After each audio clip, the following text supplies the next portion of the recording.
everyone, welcome to episode 26 of Otome Shimai. I'm Vicky. And I'm Vika. And we are sisters who play Otome games. It is the holiday episode! This holiday season, we want to give back to our awesome listeners. So someone is going to get some 2D boyfriends no matter what holidays they do or do not celebrate this season. We'll give more details at the end of the episode, though, so make sure to stay tuned. Today, on episode 26, we are talking about game versus anime. We're going back to our game versus anime. I love this series. I love this series because I get to play a game and watch an anime. Two of my favorite things. But is the anime usually good? Negotiable. Anyways, today's episode is called Who's My Boyfriend Today? Vicky, any reason you can think that I might not be able to remember who my boyfriend is? You have too many to keep track? No, because I have amnesia! We're talking about amnesia memories. Wait, amnesia memories? Yeah, amnesia memories. Aren't those opposite things? You mean amnesia and memories? Yes. So today we're talking about Amnesia the anime versus Amnesia the game. Oh, okay. I get it now. That's right. But first, who are you doing this week? I finished Cupid Parasite. So you did all of them. Well, Lynette did all of them. I was just kind of there for the ride. What a crazy ride it sounded like, too. Yeah. I mean, so to be perfectly honest, Cupid Parasite was not my favorite Otome game. I definitely have some complaints about it in terms of continuity and the way that the plot fits together in the fact that it doesn't. Yeah, I'll be honest. When you were sending me, the play-by-play of this game, I could not follow what was going on. There was just too many bright lights and colors and just things happening. Yeah, and that's the thing. You don't have to follow along. If you want to play Cupid Parasite, then do it because it's pink and it's bright and it's funny and it's crazy, but don't try to make sense of it because it's not going to happen. Anyways, Vika, who are you doing this week? So I'm continuing to play TAFELLOWS, and I completed Shoes Route. My favorite! Yes, I got to see him and all of his cute little hairpins. What did you think? I really liked it. This game is turning out to be very dramatic, very intense, but also very enjoyable. Yeah. So we'll see what happens next. I definitely think I'm going to go for Mozu next. Ooh. Because I can tell that he's going to be my favorite. Just by his personality. I have a feeling. Yeah, I think you're going to like Mozu. But you're also going to cry. Yeah, I have a few times already, to be honest. But let's not talk about that. Let's talk about Amnesia. Amnesia. So Amnesia, the anime, is a short form with full-length episodes. So that means the entire series is one season long with 12 episodes, each episode being 23 minutes long. The anime also first aired in 2013, if that gives you an idea of how dated it is. Wow, that's nearly 10 years ago. Yeah. Also, where can you watch it? Nowhere. Don't ask us where you can watch it. And don't ask us where we watched it. So just FYI, due to how they set up the anime, we can't really do this episode without having at least some spoilers. Luckily, Amnesia is a very old game, so you've probably seen most of what we're going to talk about in a forum post at one point or another. The cage. But yeah, this is a warning that there are spoilers for both the game and the anime, but mostly the anime in this episode. Yeah. So first, Amnesia basic plot. The MC, who is nameless, and so we can only refer to her as MC. Or heroine. Or heroine. I really like that. Are we going to refer to her as heroine? No, she doesn't do much heroining in this game, to be honest. So she's the MC. She wakes up and finds that she has amnesia! Yep. Surprise, surprise. Floaty fairy boy, Orion, tells her he bumped into her, fused with her soul, and basically screwed her over. Wow, what a nice fairy. So nice. At least he's cute. He is cute, but he's very unhelpful. In the anime, he's very unhelpful, at least. So MC has to regain her memories by interacting with the world and people around her. Before we talk more about the plot, let's talk about the art style. So I didn't think the art style was half bad. The backgrounds were really pretty, especially since it was very Tokyo. This takes place in Ikebukuro in Tokyo, which is a place that I've been to. I lived quite near there for about a year, and so it really made me feel nostalgic. The backgrounds were really good. Did it look pretty authentic? It did look pretty authentic. How nice. The close-up shots are also good, and far away is, it's decently derpy, but it's not anything that would get memed. I agree. I did think some of the faraway shots were pretty derpy, but not Code Realize level derpy. That's a good point. They were not Code Realize derpy. That's right. In Code Realize, we thought that the faraway shots were drawn by somebody's foot. We did say that, didn't we? And I don't think anybody's feet were near this anime. Yeah. So, I don't know. I kind of liked it. Compared to the art in the game, I thought it was pretty close. I mean, of course, the CGs in the game are going to be way better quality, but I think that's pretty expected for a short anime adaptation. I also just really love the color palette, the lightness, the airy feel of the art style in general. You know how I love my pastels. Yeah. But it's not all pastels. This game doesn't shy away from color and interesting patterns and designs, but I think it's still pretty easy on the eyes.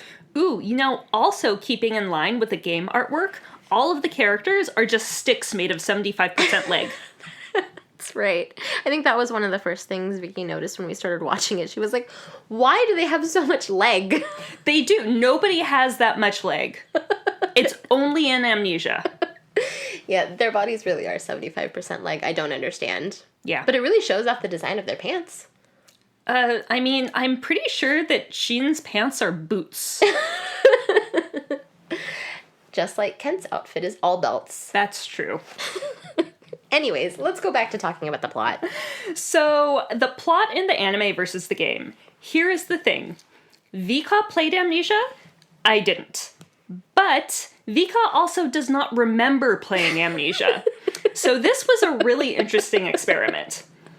Okay, I do remember playing the game, but honestly, I think I also just had amnesia myself. Because I barely remembered the plots and all of their roots. You really don't. It was tough. Except for the cage. I will always remember the cage. This was also the first game I played solo in Japanese. So I spent quite a long time on it, translating, trying to get the story down. Anyways, I think I blocked out most of that from my memory. So what I ended up doing in preparation for this episode is going back and reading through root reviews for each character on Blerdy Otome's blog. We'll link to those reviews in the episode description. Thanks, Naja. Thanks, Naja. One thing you did talk about was the setup of how they went through the plot. That's true. In the game, what ends up happening is you choose a route at the beginning and then stay in that LI's route. But in the anime, they dedicated a few episodes to each LI, and so what ended up happening was the MC kind of got thrown from world to world. Literally. You get a few episodes where you have a boyfriend, and then something happens where you usually end up dying or almost dying, and then you wake up in a different world with a different boyfriend, always on August 1st. But it's cold. It's cold on August 1st in Tokyo. That is the most unbelievable part of this entire anime, and it made me mad. That's a really good point. August 1st in Tokyo is ridiculously hot and sweltering. It is hot, it is humid, you would not even think of wearing a jacket anywhere, and everyone in this game is dressed like it's late fall, early winter, and it drove me nuts. Okay, there is a reason for that, but in the anime they actually don't go over it. No, they don't! They're just like, it's August 1st, it's August 1st, and then everyone is like, oh, look how cold it is! Well, at some point she makes a comment about the weather. They do, but they don't explain it, and it just made me mad. Well, I'm sorry, and I agree. It was pretty unbelievable. Ugh. Anyways, who are the characters? Well, let's start with the MC. The MC, like Vicky said earlier, is a girl who literally has amnesia, and also happened to catch Yui syndrome along the way. Yeah. Yeah, really bad case of Yui syndrome. Like, I totally forgot about how bad she had it. Yeah, we were pretty mad at her in the anime. And the thing that made me extra mad is the fact that the people who knew her before she got amnesia described her as someone who was pretty strong-willed and smart and outspoken, but all we ended up seeing was someone who stared blankly at walls and refused to communicate with anyone in full sentences. So it's actually no wonder that almost everyone figured out that something was wrong really quickly. To be honest, it wasn't really much of a surprise to me. I mean, she is supposed to have amnesia, sure. So I kind of understand why they might write her this way, but having amnesia doesn't mean that her intelligence, common sense, and personality is gone too. That made me pretty upset. In my playthrough, I didn't remember her having a case of the Yuis, but in hindsight, I feel like the only things you really get to learn about her are through what Orion says, and boy does Orion have his own personality. Yes, Orion. Most of the plot is his fault. Yeah. That's true. Orion is our floaty fairy boy. He is cute and adorable, and also only the MC can see or hear him. Mm-hmm. Orion is basically the mover and the shaker when it comes to the plot, because since MC has amnesia and therefore remembers absolutely nothing, Orion has to guide her in getting her memories back. To me, the most frustrating bits were the times when Orion wasn't around in the anime, because all we could do is watch MC make terrible, terrible decisions. Or no decisions at all. That's true. No decisions at all. In the game, this does happen where she loses the ability to contact him, but because of the way the anime is set up where she keeps hopping from one version of the world to another, it's so much more difficult to keep track of things. So when Orion's not there, you really lose track of what's happening and what's going on. Yeah, and also sometimes Orion disappears and they don't explain why he's disappeared. That's true. Yeah, in the game, you understand at some point why he's not there, but the whole world hopping thing that happens in the anime is very, very distracting. Yeah, it is. Mm-hmm. Anyways, on to the LIs. Who are our boyfriends? Well, our first boyfriend in the anime is Shin. Shin is basically super sus for the entire beginning of the series. I don't know why it happened this way. I don't remember him being sus in the game at the very beginning, but at the very beginning of her dating him, or at least her being in a relationship with him, he is super suspicious. Yeah. To the point where it was like, did this guy, I don't know, do something really horrible? Is she in danger? It was very confusing. So the way that they set it up in the anime is they basically tell you, okay, obviously they're childhood friends, but she keeps having flashbacks about him confessing some murder to her, and the scenes are framed in a way that pins him as the bad guy from the very start. So she falls off a cliff after being out late in the forest with him, and if that's not suspicious, I don't know what is. I mean, I guess they get things worked out and MC makes out with him a lot, so is that the good end? I don't know. Well, that's another thing. There's actually quite a lot of affection in this game because you are dating people in these worlds that she gets thrown to. So pretty soon off the bat, I mean, Shin will kiss her in one of the first few episodes. So just go in expecting that because she is actually in relationships with these men. Mm-hmm. Yeah, she gets a little nookie. She does get a little nookie, mostly from Shin. Mostly from Shin. She gets nookie from others, and we'll talk about that in a second. Yeah. So, who's our next character? Toma. Toma. Okay, so here's the thing about Toma. He actually makes a lot of good points about how MC needs to learn how to be more careful when she knows she's in a dangerous situation. That is a very good point. However, everything that comes out of his mouth becomes completely moot when he decides that the best way to protect her is by drugging her and locking her in a cage. No, sir. I do not want that. And you know what the worst part is?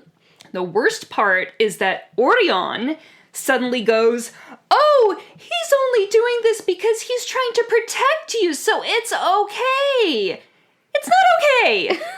It's not okay. And not only that, but Orion was all panicked about Toma drugging MC, but as soon as we got to the Toma locks MC in a cage part, he was totally fine with it. Why? Does he do that in the game? Yes, he does do that in the game. Why? Remember, this is still a romance game. They do eventually get a happy ending together, so you're supposed to be rooting for him as an ally. Not after he locks me in a cage. Never after locking me in a cage. Well, either way, Orion is like, it's not that bad. And to be honest, it is pretty bad. But in the game, it's very romantic at the very end, and it's fine. Happy-go-lucky, fun time. No. So basically, everything about Toma is the cage. Yes. We're not going to say anything else about him. Did anything else really happen? No, I suppose they didn't. That's literally all they did in the anime. They were like, she's being stalked, and his reaction is to drug her and lock her in a cage, the end. Yeah, that's true. There was a point where Shin came over and was like, dude, what are you doing, and why is she here? And then Shin leaves and never comes back. Okay, they're really not looking out for MC, man. No, they are not looking out for MC. Anyways, I'm done. Let's talk about a different, less cagey LI. Yeah, less cagey allies. Let's talk about Iki. Iki! So, I also have a complaint about this LI. I feel like you have a complaint about all the LIs. Yes. Yes. So, Iki is the one LI in this anime who doesn't figure out that anything is wrong. That's true. All of the other LIs are like, you're kind of acting strange to the MC when she goes, eto. But Iki... Like, nothing. Absolutely nothing. Absolutely He has his own shit to deal with, so it's kind of understandable. And actually, when we talk about our favorite scenes, my favorite scene is an Iki scene, so I'll explain more about that later because it's super, super fun. But I thought it was hilarious that he just noticed that nothing was wrong with his girlfriend. Well, he does have a crazy fan club to deal with. Yes, but that doesn't mean that he shouldn't, notice that his girlfriend's entire personality changed. Well, when I was playing the game, I really loved Iki's route. Yeah, to be honest, true. It was a toss-up between him and Kent, so I'm kind of glad he got a lot of dedicated time in the anime. They went through some of his story in detail, like the whole thing about his strange ability and the fact that he's never able to be in a relationship for longer than 3 months because of his psycho fan club. Oh, jeez, that reminds me. They never explain his ability in the anime. No, they don't. Well, they allude to it. He mentions it because he tries it on her multiple times, and he's like, it's not working. And she's like, what? Yes, but the thing is, if we didn't already know what his ability was, would that make any sense whatsoever? No, it wouldn't. Because he just stares at her in the eyes and goes, this isn't working. What is this? What is not working? Anyways, Iki's a very interesting character. Strange ability, psycho fan club. I love him. I'm glad you love him. I don't think he's a very good boyfriend in the anime. Well, you know who is a good boyfriend in the anime?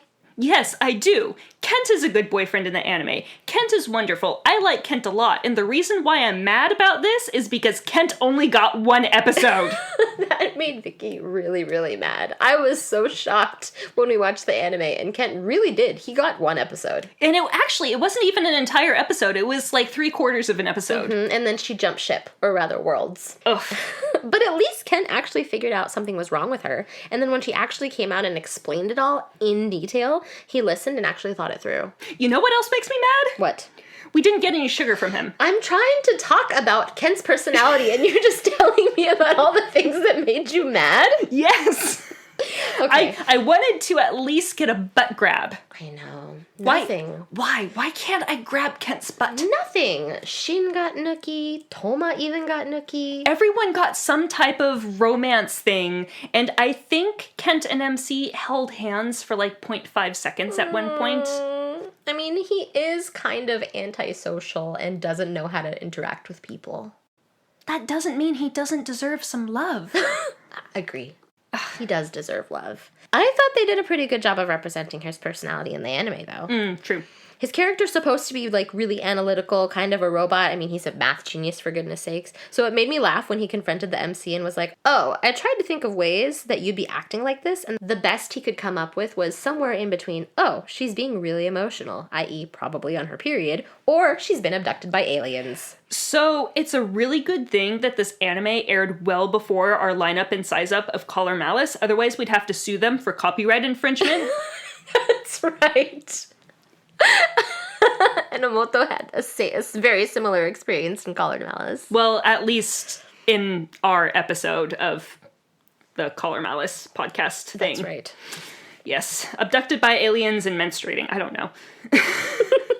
We still have one more LI to go through. Okay, last LI is Ukyo. Ukyo. This guy gave me all the feels in my playthrough, and I completely forgot about them. Like, I literally had amnesia when it came to Ukyo. It was great because as soon as he came on screen in the anime, Vika was like, oh!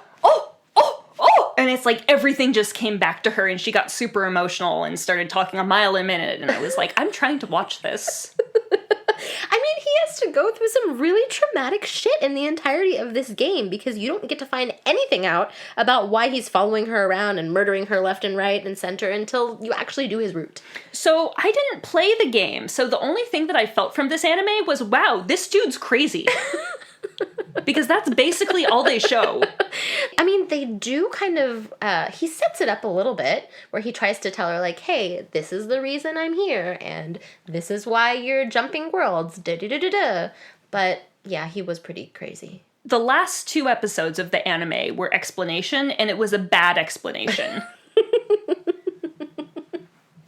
Okay, so it wasn't that easy to follow. But anyways, let's finish talking about the characters before we go into the overview. That's true, because we do have some side characters left. That's right. Since this was a 12-episode anime adaptation, the side characters are basically just filling space. Sawa is still a great friend, Mine is still MC's kohai, and Rika is still the manager of the Iki fan club, but we learn next to nothing about these characters in the anime. Ooh, we actually learned stuff about Waka, though. That's true. Yeah. Waka is MC's boss at the cafe she works at, and Waka has a completely different personality in each one of the quote-unquote worlds, and you can see it very, very clearly in the anime. And MC just gets so confused the first couple of times it happens, but by the end of the anime, she's just kind of like, oh, well, that's what Waka's like in this world. It's true. Waka he's a great character. Like, okay, I have accepted that my boss is going to have a completely different personality every time this happens. Yes. That's really all you get to learn about the side characters from this game through the anime. Not much at all, to be honest. Yeah.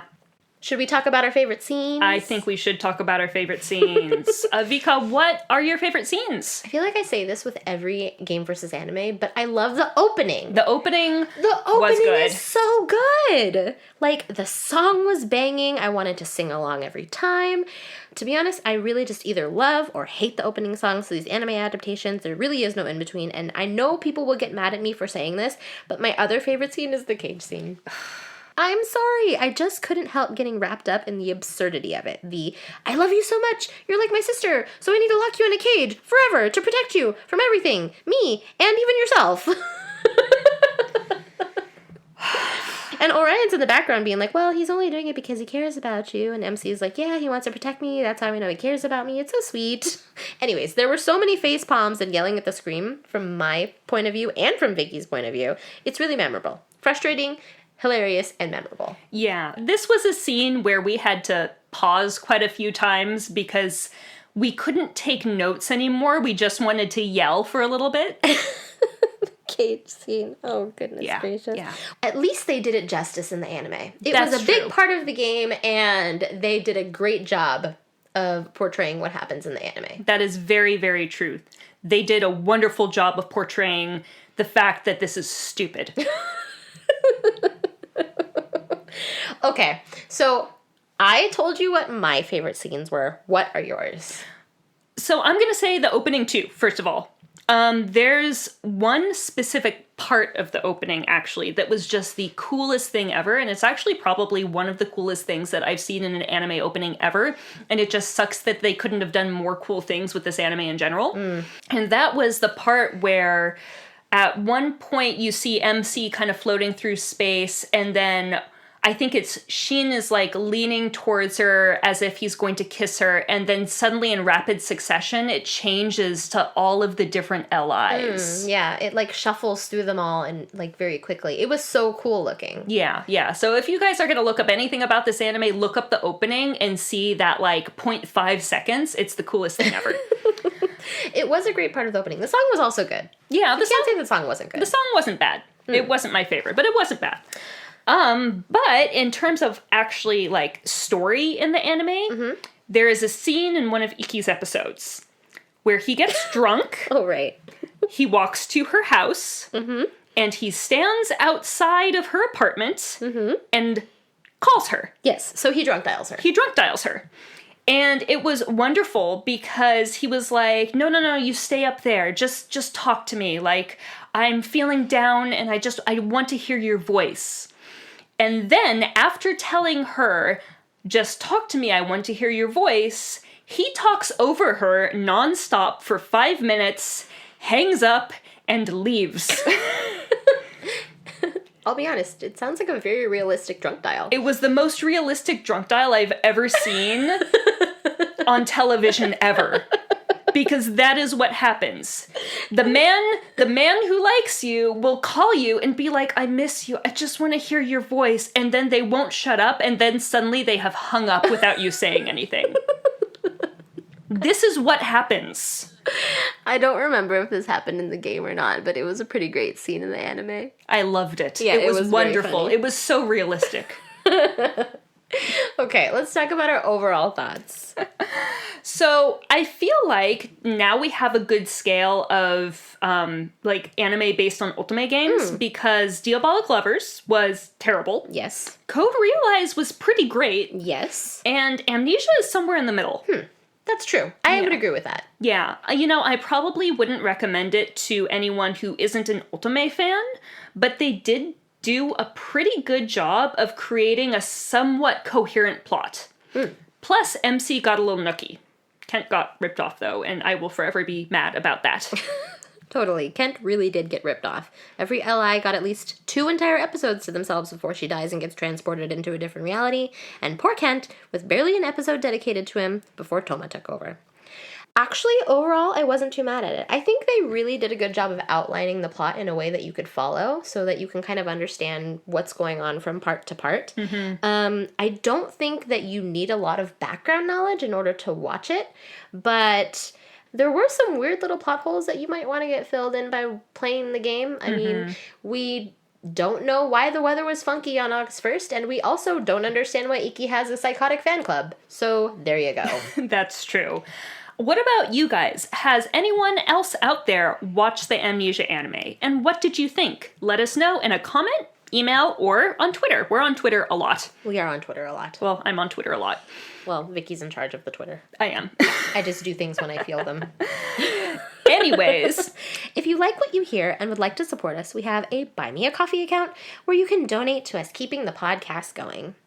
We also have Twitter and Instagram where you can stay updated on what we're up to. Ooh, speaking of Twitter, holiday giveaway information. Holiday giveaway! This is what you guys have been waiting for, right? That's why you stayed to listen to the end of this episode. Thank you. So we will be giving away 3 pins to one of our supporters via Twitter. We'll post a tweet asking for your favorite episode of Otome Shimai, as well as... Should we do a weird question? You and your weird questions. I mean, yes. Okay. Because I prepared one. Oh, of course you did. Okay, what's the weird question they have to answer? What is your favorite LI's second favorite holiday treat? So wait a minute. You're asking for the second favorite holiday treat, meaning every person who answers this question has to think about, number 1, who is their favorite LI? Number 2, what is their first favorite holiday treat? And be like, not that one, but the other one instead. Yes. Okay. Good luck, everyone. Okay, so we're going to post the tweet at 1 p.m. PST today, December 26th. I'll pin it to the top of our profile, too. And the winner will be randomly chosen on Friday, December 31st at noon PST. The winner will be notified through Twitter DMs, so you must be following us on Twitter to enter, as well as be located in North America. Sorry, other parts of the world. Shipping is super expensive. It is. Sorry, guys. So let's give listeners some more info on these pins. One of them will get to win. Vicky, what games are they going to be from? So I actually relatively recently bought a metaphorical crap ton of pins from one of the recent Ultimate Garden collections.